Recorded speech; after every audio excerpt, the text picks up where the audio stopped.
Hi friends, good evening. কেমন আছো তোমরা সবাই? আশা করি তোমরা সবাই ভীষণ ভালো আছো, সুস্থ আছো, আর আমিও কিন্তু ভীষণ ভালো আছি। আর আজকে দেখো একদম সন্ধ্যেবেলা থেকে ভিডিওটা স্টার্ট করেছি। তো সকালবেলায় তেমন কিছুই রুটিন তোমাদের সঙ্গে শেয়ার করতে পারিনি, আর যেহেতু বিকেলবেলায় একটা প্ল্যান ছিল, তো তার জন্যই না ঠিক করে রেখেছিলাম যে বিকেল থেকেই যা করি সেটাই একটু একটু করে ভিডিও করে তোমাদের সঙ্গে শেয়ার করবো। তো যথারীতি সেই মতন একদম রেডি হয়ে নিয়েছি, আর এখন কিন্তু প্রায় 8টার কাছাকাছি হয়তো বাজে ঘড়িতে, আমার টাইমটা এক্স্যাক্টলি ঠিক মনে নেই। আর একদম চটজলদি, ওই যে বলি না তোমাদেরকে, কোথাও যাওয়ার আগে একদম 5 মিনিটের মধ্যে যেভাবে আমি রেডি হই আর আমার মেয়ে রেডি হয়, তাই সেরকমই ইজি একদম সিম্পলভাবে একটা ওই কুর্তি পরে নিয়েছি, আর মেয়েও একটুখানি রেডি হয়ে নিয়েছে। আর এই যে রেডি হয়ে যেই মুহূর্তে বেরোবো, তো বাইরে দেখছি টিপটিপ করে বৃষ্টি পড়ছে। আর এটাই না আমাদের সঙ্গে সব সময় বেশিরভাগ ক্ষেত্রে হয়, কোথাও বেরোবো যখন তখনই এইরকম বৃষ্টি। আর বেশিরভাগ দিন তোমরা তো জানোই যে বৃহস্পতিবার দিনটা আমাদের ছুটির দিন, তো সেই সময় সন্ধেবেলায় একটু বেরোই, আর বেছে বেছে সারা সপ্তাহে ওই বৃহস্পতিবার দিন আর ওই সন্ধেবেলা টাইমটাতেই বৃষ্টিটা নামে। তো এই করেই নিয়েই আমাদেরকে প্রতিদিনই চলতে হয়। তো যেদিন কপাল ভালো থাকে সেদিন বৃষ্টিটা হয় না, আর যেদিন হয়তো কপাল খারাপ থাকে সেদিন বৃষ্টিটা হয়। আর আজকে কিন্তু কপাল ভালো আর মন্দ দুটো মিশিয়েই রয়েছে, কারণ বৃষ্টি কিন্তু হালকা হালকা টিপটিপ করে বৃষ্টি পড়ছে। তো ভাবছিলাম যে যেতে যেতে যদি আবার রাস্তায় জোরে বৃষ্টি নেমে যায় তাহলে কিন্তু আর এক মুশকিলে পড়তে হবে। তো যাই হোক, সেই ভাবনার চিন্তা নিয়েই মাথায় করে একদম বেরিয়ে পড়েছি, বৃষ্টি মাথায় নিয়ে সোজা চলে এসেছি মিওয়া মোড়েতে। আর আজকে দেখো মিও আমরটা এত সুন্দর সাজিয়েছে, তার কারণ কি বলো তো?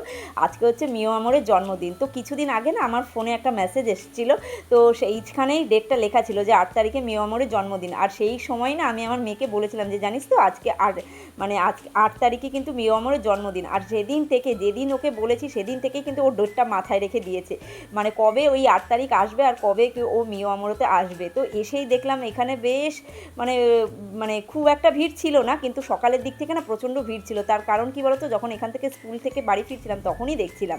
তো যাই হোক, এসে তো একটা গিফট পেয়ে গেছিলাম, বাট এসে গিফট পেয়েছি সেটা ভালো কথা, কিন্তু যে উদ্দেশ্যটা নিয়ে এসেছিলাম যে এখানে কিছু খাবো, বাট সেটাই পেলাম না, মানে কপালটা খারাপ ছিল। তো তোমাদেরকে প্রথমে বললাম না ভালো মন্দ দুটো মিলিয়েই এসেছি। তো মন্দটা হচ্ছে এই যে এসে কিছু খাবার পাইনি। আর চারিদিকটা দেখো বেশ সুন্দর বেলুন টেলুন দিয়ে একটুখানি ডেকোরেশন করেছে, সেটাই তোমাদের সঙ্গে শেয়ার করলাম। আর এখানে একটাও কোনো খাবার নেই, মানে পুরো জায়গা একদম খালি হয়ে গেছে। আর তারপরে অগত্যা কিছু না পেয়ে এরকম একটা চকলেট আর এই গিফটটা নিয়েই চলে এসেছি, খালি হাতে বাড়ি আসবো, তো তাই ভাবলাম এই চকলেটটা নিয়ে যাই। বাট এই যে এই চকলেটটার প্রাইস নিয়েছিল কিন্তু 90 টাকা। তো তারপরে এই যে এখান থেকে একদম সোজা গিফট ফিফট নিয়ে ওপরে এই সামনেটা দাঁড়িয়ে একটা ছবি তুলে দিলাম মেয়ের, তো আর ডেকোরেশনটা তোমাদের সঙ্গে শেয়ার করলাম। আর তারপরে দেখো এই যে টিপটিপ করে বৃষ্টি পড়ছে, মানে খুব জোরেও এখনও বৃষ্টিটা স্টার্ট হয়নি, আর দেখছো শীতটা কীরকম ভিজে গেছে। তো যাই হোক, এরপরে এখানে কিছু না পেয়ে তারপরে সোজা বেরিয়ে গেছি। আর এরপরে যাবো হচ্ছে আরও একটা দোকানে। আর এখানে যখন যাচ্ছি না তখন কিন্তু বলতে বলতে যাচ্ছি যে ব্যাড লাক ব্যাড লাক, মানে আমরা যখন বেরিয়েছি তখন কিন্তু খুব একটা রাত হয়নি, বেরোতে বেরোতে ওই 8টা সাড়ে 8টার মধ্যে এই টাইমটা ঠিক হবে, বাট এত তাড়াতাড়ি যে সমস্ত জিনিসটা শেষ হয়ে যাবে সেটা বুঝতে পারিনি। কিন্তু কি বলো তো, যেহেতু আজকে বার্থডে, তো সবাই না এই ভেবেই এসেছে যদি মানে কোনো যদি অফার টফার কিছু পায় বা এই ভাবনা চিন্তা নিয়ে অনেক লোক এসেছিলো সকাল থেকে, তো তার জন্যই না সমস্ত খাবার দাবার শেষ হয়ে গেছে। তো তারপরে আমাদের বাড়ির সামনে একটা নতুন দোকান হয়েছে, কি টেস্টি অ্যান্ড বাইট বলে দোকানটার নাম, হয়তো আমি মিস্টেক করলেও করে ফেলতে পারি, তো কিছু মনে করো না। তো তারপরে এখান থেকে এসে, যেহেতু মিও আমরিতে গিয়ে আমার মেয়ে বেশিরভাগটাই পিৎজা অর্ডার করে, পিৎজাটা খেতে বেশি পছন্দ করে, তাও এখানে এসেও পিৎজাই অর্ডার করে নিয়েছে। আর আমি কিন্তু আমার জন্য এখান থেকে অর্ডার করেছিলাম এই একটা স্প্রিং রোল। তো এই দোকানের টেস্টটাও কিন্তু বেশ ভালো ছিল, খুব একটা বেশি খারাপ ছিল না, বাট দোকানটা ছিল একটুখানি ছোট। তো তার জন্যই মানে আমরা 3জন ঢুকেছি, তো তারপরে না কোনো আর এক্সট্রা লোক ঢুকাতে না প্রচণ্ড মানে চাপাচাপি হচ্ছিল। তো যাই হোক, এখানে খাওয়া দাওয়া করার পরে মেয়ে যেহেতু একটু খাচ্ছিল, তো তার জন্য একটুখানি ওয়েট করছিলাম। আর এদিকে কিন্তু বাইরে কিন্তু বেশ টিপটিপ করে বৃষ্টি এখনও পড়ে চলছে। আর মেয়ের জন্য এই একটা নিয়ে নিয়েছিলাম ক্রিম রোল টাইপের, তো এটা ওর পরের দিনে স্কুলে টিফিনে দেবো বলেই সেই কারণে নিয়েছি।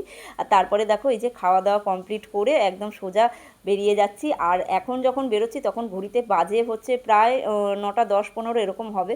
তো যাই হোক, আজকে সন্ধ্যেটা বেশ ভালোই মোটামুটি কাটালাম, বাট যে আশাটা নিয়ে মন জিনিসে খাবো ভেবেছিলাম সেটা পূরণ হয়নি। তো তার জন্য জাস্ট একটুখানি কেমন লাগলো, আর মনে মনে ভাবলাম যে এত তাড়াতাড়ি শেষ হয়ে গেল। কিন্তু ওই যে বলে না যে কোনো একটা বিশেষ অনুষ্ঠান থাকলে যা হয় আর কি, তারপরে আসার পথে এই যে আজকে রাত্রে রুটিটাও নিয়ে এসেছি, আর বেশিরভাগ এখন কিন্তু আমাদের রুটিটা বাইরে থেকেই কেনা হচ্ছে।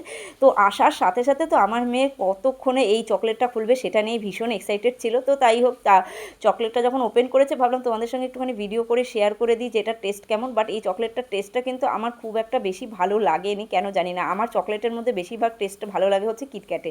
তো তোমাদের কোন চকলেট ফ্লেভারটা ভালো লাগে তোমরা চাইলে কমেন্ট করে জানিও। তো তারপরে মেয়ে এই চকলেটটা নিয়ে এখান থেকে তো দৌড়।